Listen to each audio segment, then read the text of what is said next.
नमः शिवाय। आप सभी लोगों का हार्दिक अभिवादन है। मेरा नाम हेमंत फुलवारी है।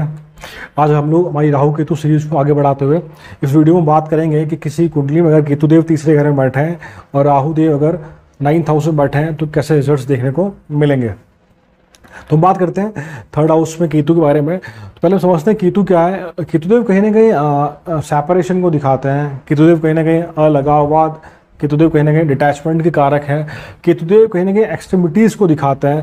केतुदेव कहीं ना कहीं जो ज़ीरो ऑर्डर जोन है, या मैं कहूँ कि जो जहाँ बाउंड्रीज नहीं है, उसको रिप्रेजेंट करते हैं। केतुदेव कहीं ना कहीं मोक्ष के कारक हैं। केतुदेव को सभी ग्रहों में सबसे बुजुर्ग ग्रह माना गया है।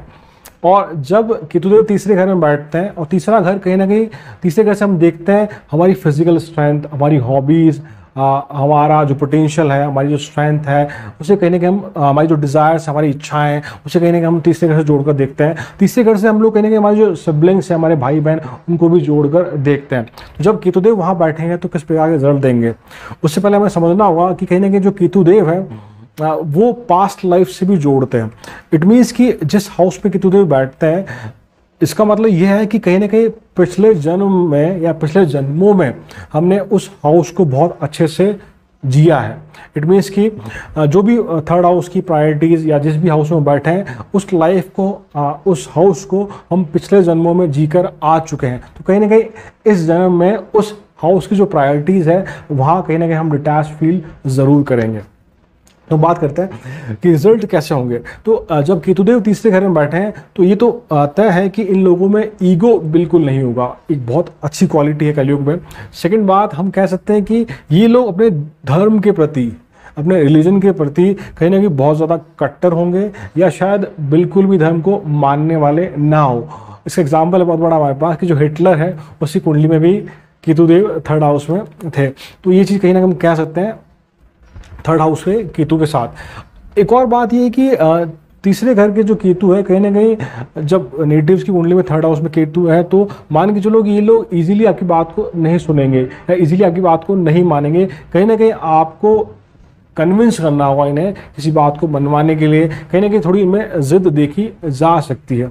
हाँ, थर्ड हाउस का केतु कहीं ना कहीं हम ये कह सकते हैं कि ये लोग फिर इजीली किसी से कनेक्ट नहीं कर पाते हैं, इजीली लोगों से जुड़ नहीं पाते हैं, या हम कहें कि इस वजह से शायद कहीं ना कहीं ये लोग अकेले काम करते हुए देखे जा सकते हैं। तीसरा घर कहीं ना कहीं हमारी जो हमारी लाइफ में जो शॉर्ट ट्रेवल्स हैं, और 9th हाउस कहीं ना कहीं हमारी लाइफ में जो लॉन्ग ट्रेवल्स है उसको दिखाता है। तो ये तो तय है कि ये लोग इस जन्म में बहुत सारी यात्राएं करेंगे। हो सकता है अपने हो सकता है जॉब के रिगार्डिंग हो सकता है कोई पर्सनल वर्क के रिगार्डिंग हो। हाँ, डेफिनेटली ये लोग यात्राएं भी इस प्रकार ही करेंगे, या तो इनका धार्मिक यात्राओं की तरफ बहुत ज़्यादा रुझान होगा, या कहीं ना कहीं ये एडवेंचरस जो यात्राएं हैं, ट्रैवल है, उस तरह के करते हुए अपने जीवन में ज़रूर देखे जाएंगे ही जाएंगे। और यात्राओं से डेफिनेटली ये लोग बहुत कुछ सीखते हुए देखे जाते हैं जब केतुदेव तीसरे घर में बैठे हो। हाँ, तीसरे घर के जो केतुदेव है वो इनको कहीं ना कहीं एक स्किल देते हैं। स्किल मतलब एक हम कह सकते हैं कि एक डीप मैनेजमेंट स्किल देते हैं इनको।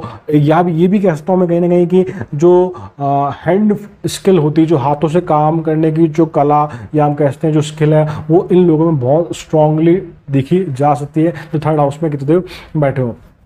एक और बात की, तो तीसरा घर है वो कहीं ना कहीं हमारे बीमारियों का द्वार भी कहा जाता है, क्योंकि कहीं ना कहीं ये 8वें घर से 8वां है।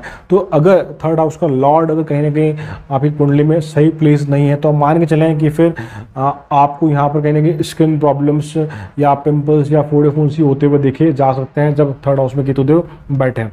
हाँ, अगर बहुत ज़्यादा नेगेटिव है तो कहीं ना कहीं हैंड्स, हाथों को लेकर इंजरीज हो सकती है, शोल्डर्स को लेकर इंजरीज हो सकती है।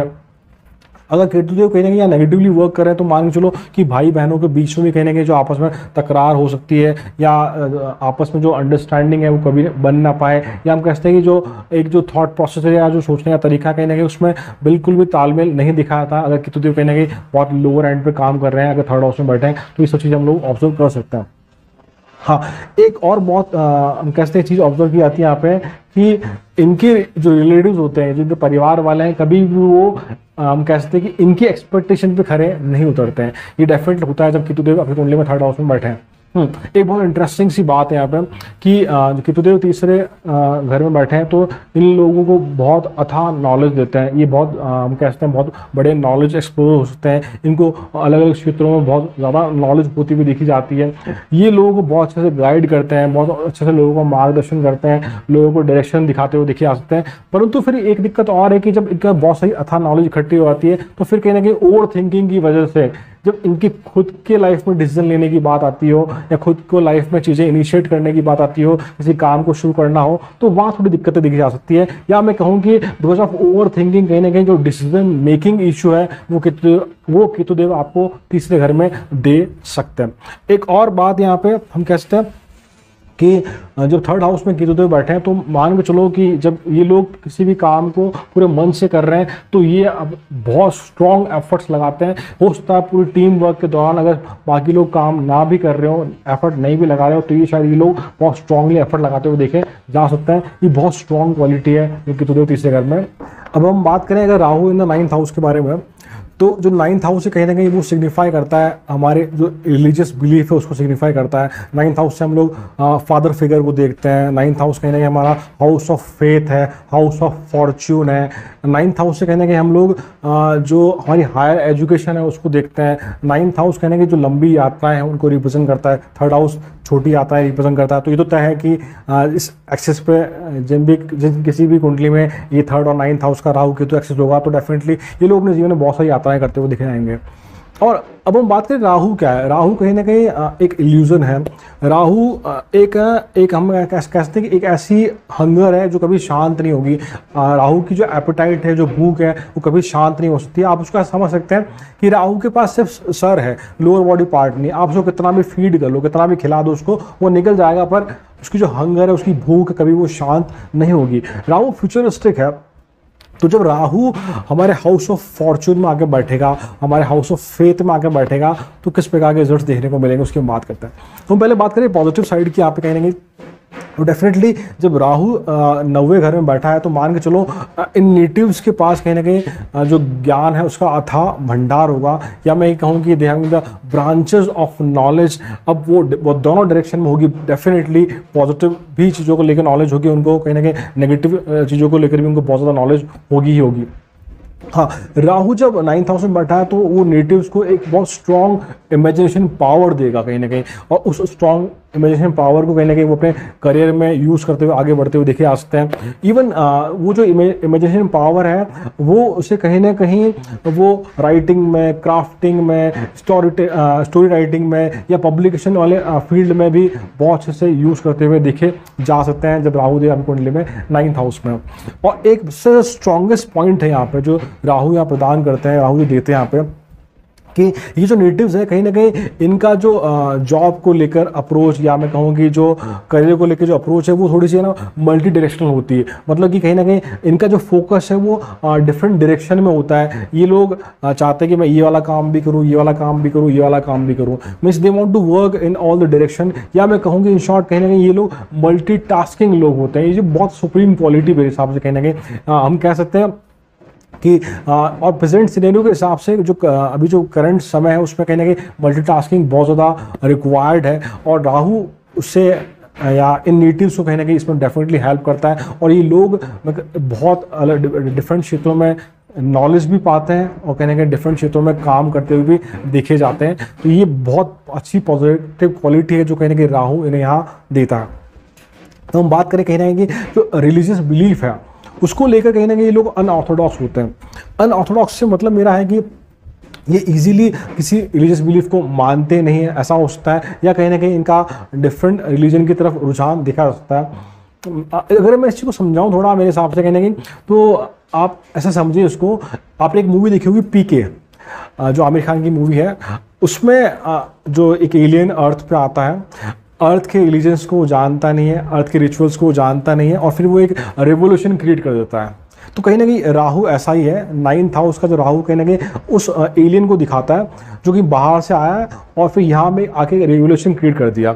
अब यहाँ दो चीज़ें देखो कि ये जो नेटिव्स है कहीं ना कहीं आपसे क्वेश्चंस करते हुए देखे जाएंगे कि ये धर्म ऐसा क्यों है, या चीज़ें इस प्रकार से क्यों है, इस प्रकार से क्यों नहीं है। ये अब वो जो एलियन यहाँ अर्थ पर आया है वो दो तरह से रेवोल्यूशन क्रिएट कर रहा है। तो दो डायरेक्शन है उसके। एक तो अगर वो कहीं ना कहीं जो पुरानी परंपराएं चली आ रही है, जो बहुत ज़्यादा अंधविश्वास फैला लोगों में, उसको दूर कर रहा है, तो एक पॉजिटिव साइड है। तो ये लोग कहीं ना कहीं आपसे क्वेश्चन करते हुए दिखे आते हैं धर्म को लेके, रिलीजन को लेके, बिलीफ को लेकर कि ये चीज़ ऐसी क्यों नहीं है, यहाँ पे ये सही, यहाँ पे ये सही नहीं है। ये शायद आप लोग ये अपने गुरुओं से भी क्वेश्चन करते हुए दिखे आते हैं, अपने मेंटर से भी क्वेश्चन करते हुए दिखे आते हैं, अपने फादर से भी क्वेश्चन करते हुए दिखे आते हैं। तो कहीं ना कहीं यहाँ तक हद ठीक है, परंतु आप उसको एक साइड और भी है कि कई बार शायद इनको ज्ञान ना भी हो एक रिलीजियस बिलीफ सिस्टम का, तो फिर उसके अगेंस्ट भी ये लोग उसके अगेंस्ट भी ये लोग जाते हुए दिखे आ सकते हैं। कहीं ना कहीं फिर ये एंटी सोशल भी हो सकते हैं। तो मेरे हिसाब से जो Rahu in the 9th house, कहीं ना कहीं जो पीके मूवी में वो एलियन जो अर्थ पे आता है, उससे मैं कहीं ना कहीं कोरिलेट करके देख